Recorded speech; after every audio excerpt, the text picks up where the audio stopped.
வணக்கம். இன்றைக்கி நம்ம சேனல் என்ன பார்க்க போகிறோம்னா, விநாயகர் சதுர்த்தி வருது இல்லைங்களா, அந்த வாரத்தில் அவருக்காக மோதகம் செய்கிறது எப்படி செய்யணும்னு சொல்லிட்டு பார்ப்போம். மோதகம் செய்கிறதுக்கு இந்த உலக்கில் இது 200 கிராம் உலக்கு. இதில் ஒரு உலக்கு பச்சரிசி எடுத்திருக்கேன், அரை உலக்கு பாசிப்பருப்பு, ரெண்டையும் நல்லா கழுவிட்டு ஒன்றா சேர்த்து தான் வச்சுருந்தேன். கழுவிட்டு நிழல் காய்ச்சலாக ஒரு 10 நிமிஷம் காய வச்சுட்டு எடுத்து வந்து வச்சுருக்கேன். இது பாருங்கள், இது இப்படி இருக்கணும். இப்படி இருக்கும்போது இதை இப்போ மிக்சியில் ஒரு ஓட்டு ரவை பக்குவம் வர வரையிலும் ஒரு ஓட்டு ஓட்டினா போதும், ரொம்ப ஓட்ட வேண்டாம். அது ஒரு ஓட்டு ஓட்டி எடுத்துகிட்டு வந்துடுவோம். இது ஒரு ஓட்டு ஓட்டி எடுத்து வந்துட்டேன். இதை பாருங்கள், இந்த மாதிரி இருக்கணும். இப்போ மோதகத்துக்கு முதல்ல பாகு காய்ச்சிக்குவோம். அந்த அரிசி அளந்த இல்லைங்களா, அதிலே ஒரு உலக்குக்கு வெல்லம் நுணுக்கி வச்சுருக்கேன். இதை போட்டு முதல்ல பாகு காய்ச்சி, பாகுக்கு கம்பி போதும் அப்படிலாம் இல்லை, சும்மா நம்ம கரைச்சிக்கலாம். கொஞ்சமாக ஒரு 1/4 டம்ளர் தண்ணி விட்டுருக்கேன், போதும். இதை வச்சு முதல்ல காய்ச்சிக்குவோம். விநாயகருக்கு ரொம்ப பிடிச்ச பலகாரம் மோதகம் தான். விநாயகர் சதுர்த்தியில் செட்டிநாட்டு பகுதியில் மோதகம் இல்லாமல் கொண்டாடவே மாட்டாங்க. கொலக்கட்டை செஞ்சால் என்ன விதவிதமாக கொலக்கட்டைகள் செஞ்சு வச்சா கூட மோதகம் தான் ஃபஸ்ட்டு இடத்த பிடிக்கும். இன்னும் கொஞ்சம் கரையணும், வெல்லம்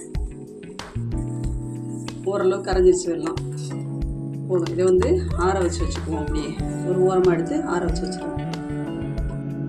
இப்போ கொஞ்சம் முந்திரி பருப்பு நெய்யில் வறுத்துக்குவோம்.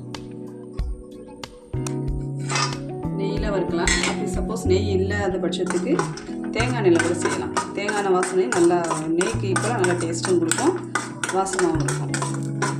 போதும். இது அப்படியே ஒரு தட்டுக்கு மாற்றிக்குவோம். இப்போ இதே பாத்திரத்திலே நம்ம மோதகம் செய்வோம். நம்ம அரிசி அளந்தோம் பார்த்தீங்களா, அந்த உலக்கில்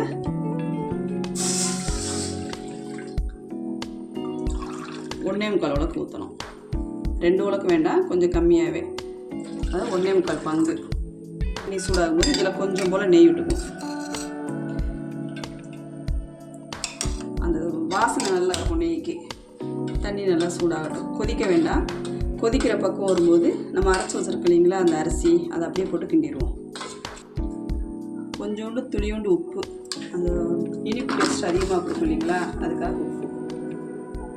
தண்ணி கொதி வரட்டும். ரொம்ப கொதிக்கலாம் வேண்டாம், கதப்பதெல்லாம் கொதிக்க வேண்டாம். இந்தளவு சூடு இருந்தால் போதும். ரொம்ப கொதிச்சு அப்படின்னு சொன்னால் இது நம்ம போடும்போது கட்டி ஆகிடும். அதனால் இதை இப்போ இந்தளவுக்கு பரவலாக தூவி விட்டுக்கலாம். இப்போ கைவிடாமல் கிண்டிக்கிட்டே இருக்கணும்.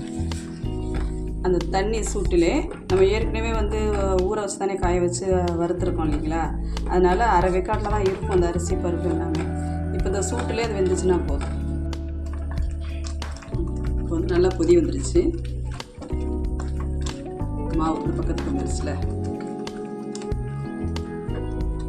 இந்த டைமில் இந்த பாகு காய்ச்சி வச்சுருக்கோம் இல்லைங்களா, அதை ஊற்றிக்கும். இருத்த மாதிரி இப்படி ஊற்றணும், இல்லைன்னா வடிகட்டி எடுத்துக்கலாம். நான் இருத்த மாதிரி தான் ஊற்றுறேன், ஏன்னா அடியில் உள்ளது நம்ம வேண்டாம், நான் வச்சுருவேன் அப்படியே. போதும். அது கொஞ்சம் நேரம் ஆற வச்சதில் அதில் உள்ள தூசியெல்லாம் கீழே உறைஞ்சிருக்கும். நல்லா இது கிண்டிக்கிட்டே இருக்கணும், கைவிடாமல் கிண்டணும். இப்போ பாருங்கள், கொஞ்சம் அந்த பாகு கொஞ்சம் வத்திருச்சு, கொஞ்சம் கெட்டியாக வந்திருக்கு. இந்த டைமிங்கில் ஏலக்காய் ஒரு 4 ஏலக்காய் எடுத்து நச்சு வச்சுருக்கேன், அதை போட்டுக்கணும்.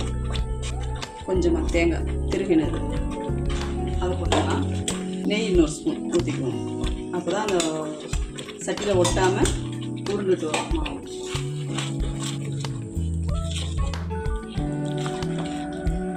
வெல்லம் ரொம்ப கரு வெல்லம் கிடையாது, லைட்டான கலரில் தான் இருந்துச்சு, அதனால தான் கலரும் இதுவாக இருக்குது. இதுதான் ஓகே. ரொம்ப கருப்பான வெல்லம் போட்டோம்னாலும் மோதகம் ரொம்ப டார்க்கான கலரில் தெரியும்.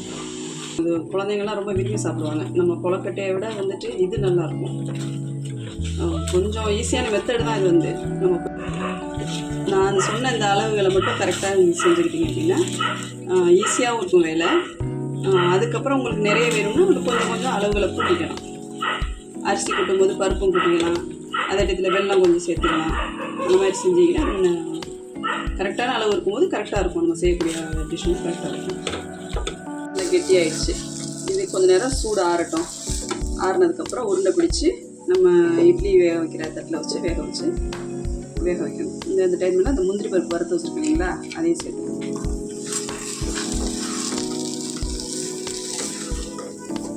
போதும், அடுப்பு ஆஃப் பண்ணிடுறேன். நல்லா ஆறிடுச்சு, கெட்டியாகவும் ஆயிடுச்சு. நம்ம வந்து கையில் பிடிக்கிற அளவுக்கு இருக்குது. இது வந்து கையில் நெய்யோ இல்லை மற்றபடி நல்ல நெய்யோ தேங்காய் நெய்யோ தொட்டுட்டு உருண்டை பிடிச்சி வைப்போம். அதுக்கு முன்னாடியே இட்லி சட்டியில் தண்ணி வச்சு அடுப்பு ஆன் பண்ணி வச்சுருவோம்.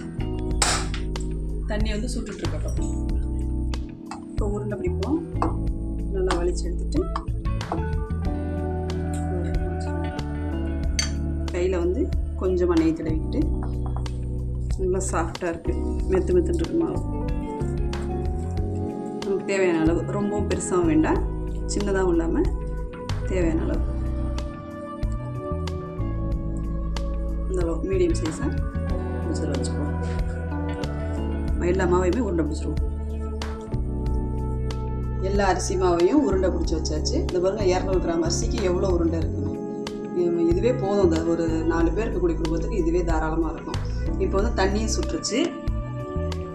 அதில் அப்படியே தூக்கி வச்சு அதை ஆவியில் வேக வைப்போம்.